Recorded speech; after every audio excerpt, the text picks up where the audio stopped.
Welcome to ஓம் முருகா சமையல். இன்னைக்கு தக்காளி சாதம் செய்ய போகிறோம். அதுக்கு 4 வெங்காயம், 4 தக்காளி, 7 பச்சை மிளகாய் எடுத்துருக்குறோம். அரிஞ்சிக்கலாம் வாங்க.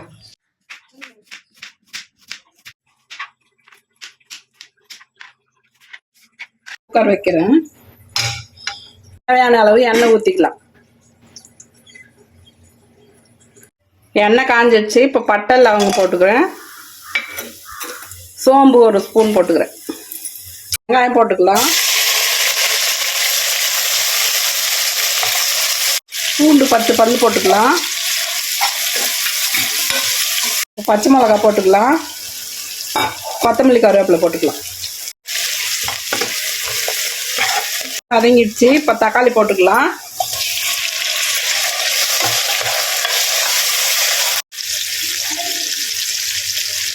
ஒரு ஸ்பூன் மஞ்சள் தூள் போட்டுக்கலாம். உப்பு தேவையான அளவு போட்டுக்கலாம்.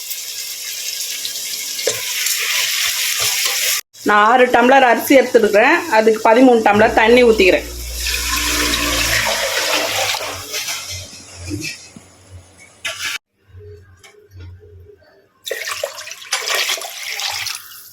போட்டுக்கலாம்.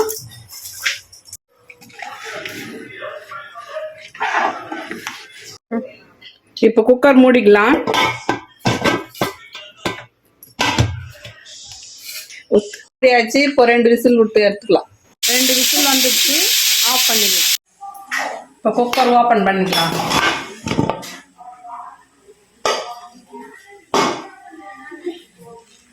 தக்காளி சாதம் ரெடி. தக்காளி சாதம் ரெடி ஆயிடுச்சு. வாங்க சாப்பிடலாம்.